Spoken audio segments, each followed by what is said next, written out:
Madam ఈ రోజున నారా భువనేశ్వర్ గారికి లండన్లో ఏదైతే డిస్టింగ్విష్ ఫెలోషిప్ 2025 అవార్డుకి ఆవిడ ఎంపికయ్యారో, సో అంటే తెలుగు వారిలో కూడా ఇంత అరుదైన ఘనతను సాధించడం అంటే ఒక అనిర్వచనీయమని చెప్పాలి. సో ఇంత మంచి అంటే సేవా దృక్పథంతో ఆవిడ చేసిన సేవలను గుర్తించి ఈ అవార్డు ఆవిడకి ఇవ్వడం పట్ల మీ అభిప్రాయం ఏంటి? మీరేమన్నారు? ముందుగా లియన్ న్యూస్ ప్రేక్షకులకి నమస్కారం అండి. అసలు నారా భువనేశ్వరి గారికి ఇలాంటి అవార్డు రావడం అనేది ఒక తెలుగు వారికి మాత్రమే కాదండి, ఇది ప్రపంచానికి సంబంధించింది కదా.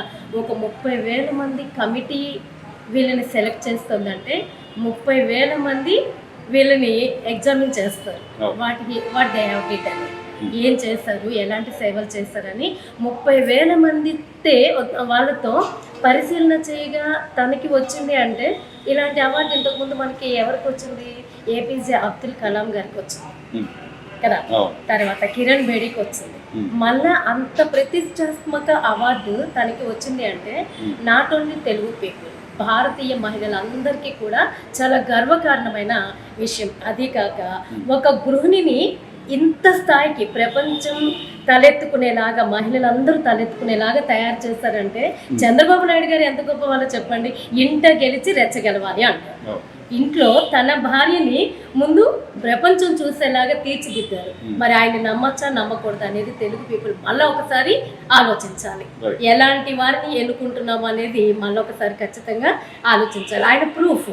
ఒక వ్యక్తికి గౌరవం ఇవ్వాలి అంటే ఇవాళ బాబు గారికి కానివ్వండి, లేకపోతే నారా భువనేశ్వరి గారికి అవార్డు కానివ్వండి, ఒక వ్యక్తిని మనం మంచి వాళ్ళ చెడ్డ వాళ్ళ నిర్ణయించాలంటే వాళ్ళ అందమో లేకపోతే వాళ్ళ వెనకాల ఉన్నటువంటి ఆస్తిపాస్తులు కాదండి, వాళ్ళకి ఎంతటి ఉన్నతమైన ఆలోచనలు ఉన్నాయి, వాళ్ళ బిహేవియర్ ఎలా ఉంది, వాళ్ళు ఎంత గొప్ప గొప్ప పనులు సమాజానికి చేస్తున్నారు, వీటిని బట్టి కదా మనం గొప్పవారిని నిర్ణయించాలి. అంతేగాని లక్షల కోట్లు దోచేసిన వాడిని కూడా ముఖ్యమంత్రిగా చేసే ఘనత కూడా ఆంధ్ర ప్రజలతో గమనించుకోవాలి. ఎప్పటికప్పుడు మనం చేసే పనులు ప్రీవియస్ ఎలా ఉన్నాయి, ఇప్పుడు ఎలా ఉన్నాయి. ఇలాంటి గవర్నమెంట్ కూడా మనమే ఎన్నుకున్నాం కదా.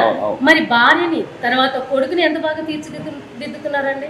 యంగస్టర్ గా ఆయన రికార్డులు, ఆఖరికి నిన్నగాక మొన్న పుట్టిన దేవాంశ్ కూడా పుట్టగానే పువ్వు పరిమళిస్తుందని చెప్పి తన మనవణ్ణి కూడా గిన్నెస్ బుక్ ఆఫ్ రికార్డ్ అప్పుడే వచ్చేసింది. ఆ జీన్సే అలా ఉన్నాయండి, ఆ కుటుంబమే అలా ఉంది. అలాంటి వాళ్ళని ఎన్నుకుంటేనే తన ఫ్యామిలీని కావచ్చు, ఉన్న భార్య, ఒక్క కొడుకు, ఒక్క మనవడు, అందరిని ఎలా తీర్చిదిద్దుతున్నారంటే కోడలు ఏమన్నా తక్కువనా? ఎంత పెద్ద ఇన్స్టిట్యూట్ ఆమె నడుపుతుంది కదా. మరి ఇంటి గెలిచి రెచ్చగెలిచారు కాబట్టి ఇంటిని ఎంత చక్కగా ప్రపంచం మెచ్చుకునేలాగా తయారు చేశారో మన రాష్ట్రంలో కూడా ఉన్న ప్రజలందరినీ తన బిడ్డలాగానే చూస్తారు ఆయన. అందుకే కదా ఆహార్నిస్తులు తాపత్రయపడేది. ఇంకోటి చూడండి, మళ్ళీ ఆ ప్రీవియస్ గవర్నమెంట్ ప్రజల డబ్బులతోటి గంటకి కోట్ల రూపాయలు ఖర్చు పెట్టి విమానాల్లో తిరిగి వాళ్ళ సొంత పనులు చేస్తారు. ఆయన సొంత పని కోసం ఆయన సొంత నిధుల్ని ఏర్పాటు చేసుకుని లండన్ వెళ్ళి ప్రజలకు ఉపయోగపడే పనులు చేస్తున్నారు. నక్కకి నాగలోగానికి ఉన్నంత తేడా ఉంది, గమనించుతూనే ఉండాలి ప్రజలు ఎప్పటికీ కూడా.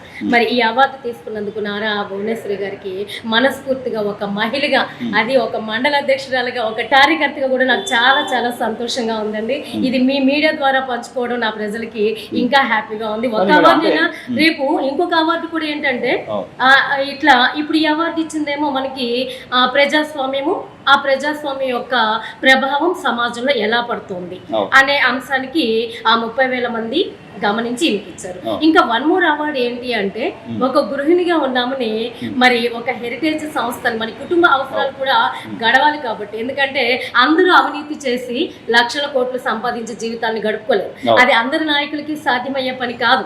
అది ముఖ్యంగా చంద్రబాబు నాయుడు గారి సాఫ్ట్ కార్నర్ ఉన్నటువంటి వ్యక్తికి అసలే కుదరదు. వాళ్ళ వ్యక్తిగత అవసరాలు, కుటుంబ అవసరాల కోసం హెరిటేజ్ సంస్థను, వ్యాపార సంస్థను ఒకటి పెట్టి కొంచెం నిర్మాణ వ్యవస్థలన్నీ చూసి తనని తీసుకెళ్ళి అక్కడ కూర్చోబెట్టారు. ఒక గృహిణిగా ఉన్నామని ఒక వ్యాపార సంస్థగా, అది ఆ వ్యాపారాన్ని ఆమె ఎంత అభివృద్ధి చేశారు అంటే ఇవాళ ప్రపంచం అంతా మెచ్చుకునేలాగా మనకి సామాజిక కార్పొరేట్ బాధ్యత ఒకటి ఉంటుంది కదా, ఆ బాధ్యత కింద మరి మెయింటెనెన్స్, కార్పొరేట్ గవర్నెన్స్ మెయింటెనెన్స్ బాగా చేసినందుకు ఆ సంస్థకి గోల్డెన్ పికాక్ అవార్డు ఇస్తున్నారు. ఆ అవార్డును కూడా తీసుకోవడానికి ఆ సంస్థ తరఫున ఇటు ఈ హెరిటేజ్ సంస్థకి vice chairman, managing director and మరి తను స్థాపించిందే కదా, చంద్రబాబు నాయుడు గారు స్థాపించిందే. మామను వెన్నుపోటు పొడిచారు అని అంటారు దరిద్రుడు. ఎందుకంటే ఒక మోటు సామెత ఉంది, మాలాంటి వాళ్ళు వాడకూడదు కానీ ప్రజలకు తెలియచేయాలంటే ఖచ్చితంగా వాడాల్సి వస్తుంది. నపుంసకుడు ముందు రమ్మ నాట్యం చేసేవాడు ఆహా అంట ఓహా అంట. ఇంత అంధకారమైన మనుషులు ఉన్న ఈ రాష్ట్రంలో మరి చంద్రబాబు నాయుడు గారు చూడండి, ఎన్టీఆర్ ఆయన మెమోరియల్ ట్రస్ట్ ఒకటి స్థాపించి ఆయన పేరుకి తగినట్లుగా కొన్ని సేవలు సమాజానికి అందించాలని చెప్పేసి ఆ ట్రస్ట్ మేనేజింగ్ ట్రస్టీగా కూడా నారా భువనేశ్వరి గారిని పెట్టి అటు రెండు సైమల్టేనియస్ గా అటు సేవా సంస్థని ఇటు వ్యాపార సంస్థని ప్లస్ కుటుంబాన్ని, అంటే ఒక మహిళ శక్తిగా, ఆమె ఒక వ్యక్తి మాత్రమే కాదు వ్యక్తిని శక్తిగా తయారు చేసిన ఘనత ముందు చంద్రబాబు నాయుడు గారికి దక్కుతుంది. ఆయన ఇచ్చినటువంటి అవకాశాన్ని ఆమె మలుచుకున్న విధానం, కష్టపడిన విధానం చూస్తే మహిళగా ఆమెని ఖచ్చితంగా శిరసు వంచి నమస్కారం చేస్తున్నాను. ఇంకా వన్ మోర్ విషయం చెప్పాలనుకుంటున్నాను. మన ఇండియా టుడే మొత్తం మన 140 కోట్ల మంది జనాభాని సర్వే చేసి సెలెక్ట్ చేసిన మొదటి 50 మంది దృఢ సంకల్పం కలిగినటువంటి, మానసికంగా దృఢత్వాన్ని కలిగిన మొదటి 50 మంది మహిళల్లో నారా భువనేశ్వరి గారు కూడా ఒక. అది ఇప్పుడు ఈ ఎక్సలెన్స్ అవార్డ్స్ ద్వారా తెలియజేస్తున్నారు కదా, మళ్ళొకసారి ఆమె ఎంత స్ట్రాంగెస్ట్ ఉమెన్ అనేది ప్రూవ్ చేస్తుంది. So women can do anything అనేది వన్ మోర్ టైం ఆమె ప్రూవ్ చేస్తుంది. అంత కైండ్నెస్ కలిగిన వ్యక్తిని కూడా ఎన్నో దుర్భాషలాడారు, ఎన్నో రకాలుగా ఆమెను వ్యక్తిగత హననం చేసిన పరిస్థితులు కూడా, వీటన్నిటినీ తట్టుకొని మీరు అన్నట్టుగా ఒకవైపు అంటే ఒక మహానుభావుడి కుమార్తెగా కానీ, లేకపోతే ఇంకొక రాష్ట్ర ముఖ్యమంత్రి భార్యగా కానీ, లేకపోతే ఒక లెజెండరీ పర్సన్ అప్కమింగ్ లీడర్ కొడుకుగా కానివ్వండి, ఆమె ఇంత బాధ్యతగా ఈ రోజున సామాజిక స్పృహ కలిగి ఇంత ఇదిగా ఈ రోజు ఈ అవార్డు తీసుకోవడం అంటే ఆంధ్రప్రదేశ్ మాత్రమే కాదు, మీరు అన్నది యావత్ ప్రపంచంలో ఉన్న మహిళలందరికీ ఇది ఒక గర్వకారణం. భారతీయ మహిళలకి ఎస్పెషల్లీ భారతీయ మహిళలకి, అందులో మరీ ప్రత్యేకంగా మన ఆంధ్ర మహిళలకి ఎంత గౌరవాన్ని తెచ్చిపెట్టారండి కదా. ఎలాంటి వ్యక్తిత్వాన్ని ఖననం చేసే దూషణలు భాషలు వాడినప్పటికీ కూడా నేను ఇప్పుడే చెప్పినట్లుగా ఆమె మానసికంగా ఎంత దృఢమైన వ్యక్తో ఇప్పుడే చెప్పాను.